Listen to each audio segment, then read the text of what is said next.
If you had all the money in the world, what kind of car would you drive? Maybe a $32 million Rolls-Royce Rose Noir? Or an $18 million Pagani Zonda Barchetta? Well, in today's video, let's see what cars are in the garage of Sultan Hassan Al Bolkiah, the man with the most cars in the world. Let's begin with the Sultan's earliest luxurious set of wheels, the Bentley Buccaneer.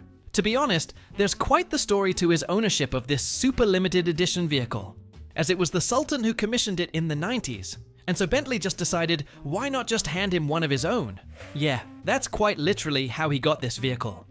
Well, that's not quite the full story. You see, back in 1996, the Sultan of Brunei wanted to do something a bit special, besides just wearing the crown. So he thought, why not make a car of my own? Sounds crazy, right? Believe me, it doesn't end there. After long talks, he has Bentley create the 2+2 Sports Coupe that only a very small number of people would ever see, not to talk or drive. Then, he went to Jeff Matthews Design in Coventry for the concept, and France Design in Le Pen, to add a bit of style to it. And the result? Well, only 6 Bentley Buccaneers were ever created. The Buccaneer uses a 6.75-litre turbocharged V8 that produces just 570 horsepower. Bentley never talked publicly about this vehicle, but based on similar models, it's safe to say the Buccaneer had quite speed and acceleration. Let's talk looks. The Buccaneer had all the signature touches Bentley gives all its cars. Bold grille, outstanding headlights, and chrome details that kind of made it really flashy. Its sporty shape was pretty sleek, which was sorta out of Bentley's normal niche. At the back, you've got circular taillights and even more chrome. Sounds like the Sultan really loves that glow. Actually, in the 90s, the Sultan was Bentley's biggest client, so he commissioned so many custom models that his money kept the brand moving during times when there weren't so many buyers. Believe me when I say without him, Bentley would probably have gone out of business. It's a story no one actually talks about. Anyway, the ultra-rare Bentley Buccaneer has an undisclosed worth. No one knows its price. With only 6 ever built, and all of them bought by unknown people, none of these vehicles have ever shown up at an auction. Taking a wild guess, I'd probably say it's worth more than $500,000. Originally, BMW's Nazca M12 was just a concept car dreamed up by 26-year-old Fabrizio Giugiaro in 1991. BMW never had plans to build it. It was just like a futuristic car you'd have on your clipboard. When the Sultan of Brunei got images of how the car was meant to look though, let's just say he breathed life into it. So, meet the Nazca M12, the one car the Sultan commissioned for only himself. So, what's the engine number? The Nazca uses a 5.0-liter V12 engine that produces 295 horsepower and just around 331 pound-feet of torque. Paired with a 5-speed ZF gearbox, it has a maximum speed of around 180 miles an hour. Too bad only the Sultan would enjoy this.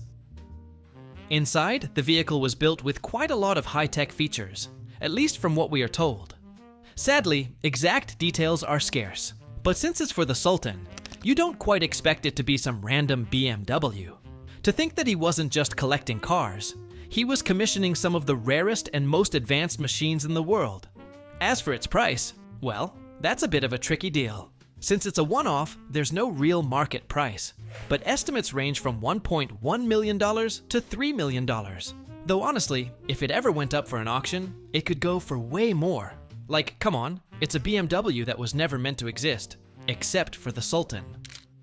When Ferrari released the Mythos in 1989, the Sultan made sure it wasn't just a concept for him.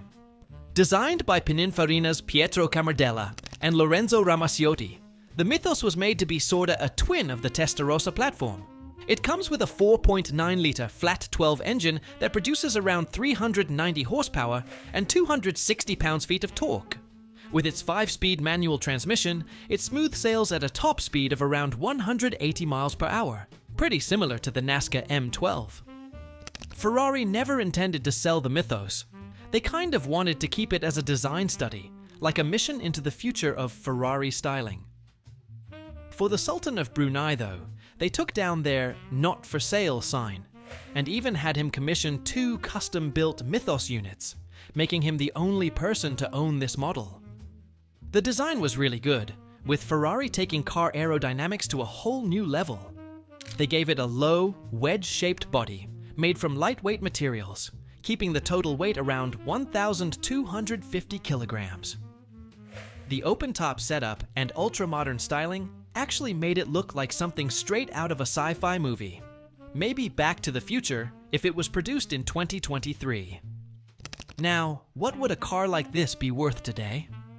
Similar Ferrari concepts are priced between $85,000 and $240,000, but those aren't one-offs built for one of the richest collectors in the world. Trust me, if it ever went for sale, it could go as high as $700,000 or even $1 million. Now, onto the Sultan's Bugatti, particularly his Bugatti, EB110SS. The EB110 uses a rare quad-turbo 3.5-liter V12 that pumps 603 horsepower and 479 pounds-feet of torque. With this, it goes from 0 to 60 miles per hour in a mere 3 seconds and has a top speed of around 216 miles an hour.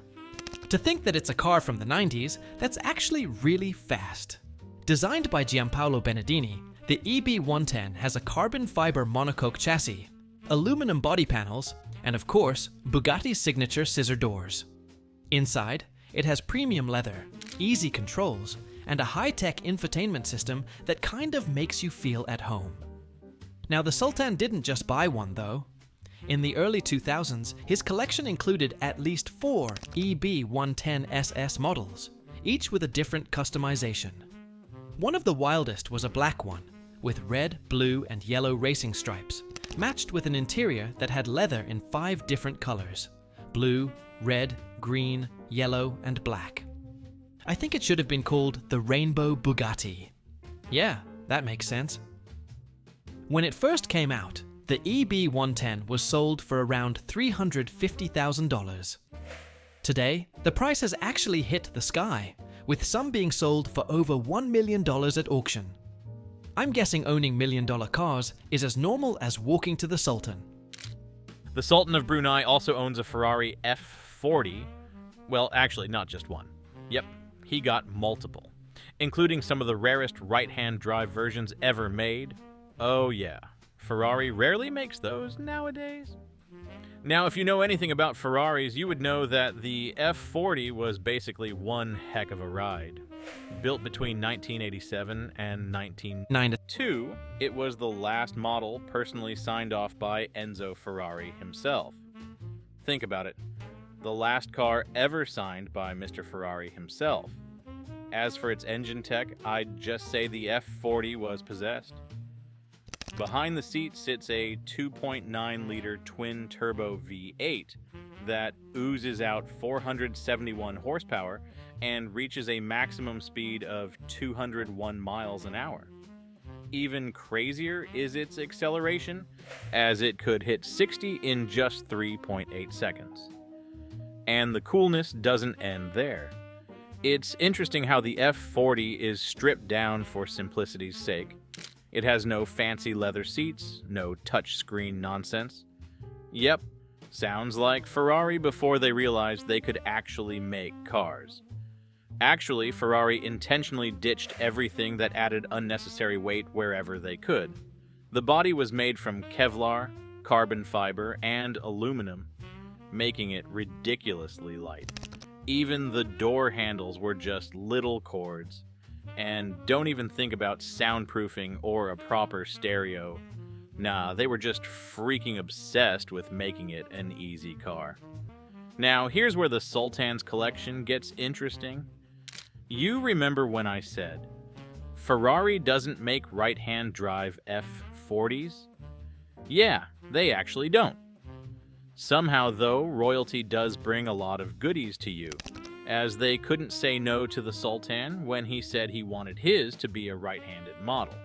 As for cost, the F40 was worth around $400,000, but until today it's worth more than $2 million per vehicle.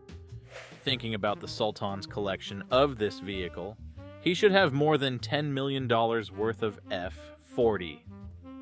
I know. Next level wealth. I don't think we've ever talked about the Lamborghini Huracan, but let's do so today. The Huracan, also found in the Sultan's garage, was designed by Marcello Gandini at Bertone and is a 2+2 sports coupe with really sharp lines, a mid-mounted V8, and that Lamborghini signature wedge shape that gives it quite the look. The Sultan's Lamborghini Huracan isn't in the flashy yellow most people associate with this car. His was gray. Lamborghini produced around 791 units of this car in a 7-year period between 1972 and 1979, giving them a mid-mounted V8, and for the earlier P250 model, a 2.5-liter engine. These models all managed to produce over 200 horsepower and could reach a maximum speed of 149 miles an hour. Inside, Lamborghini gave it a driver-focused cockpit, but with room for 4, well, sort of. The rear seats were more for occasional use, maybe for luggage, or very passengers who could manage the small space. The dashboard was itself simple, with analog gauges, and there was no super fancy tech. As for the price, the Huracan was priced at around $81,000 when it was rolled out. Today, if you're looking to get your hands on one, the price could depend on its condition and history, but well-kept examples can fetch a solid price in the collector's market, say $70,000 to over $150,000. The Sultans will probably be worth around $500,000 maybe. Finally, let's talk about probably what everyone has been waiting for. Sultan Bolkiah's 600-car Rolls-Royce collection. Yep, the Sultan holds the record for the largest private fleet of the brand. And believe me when I say these are no ordinary Rolls-Royces. Some are completely custom-built, like the Royale, Majestic, and Cloud-esque models, which were made specifically for him. The details on these cars are scarce, because the Sultan chose to keep them a secret, but once in a while, a few rare photos of them pop up from tourists or photographers in Southeast Asia. One of the most talked about cars in his collection is the Rolls-Royce Silver Spur 2 he used for his wedding. Unlike a regular Silver Spur 2, this one was actually covered in 24-karat gold.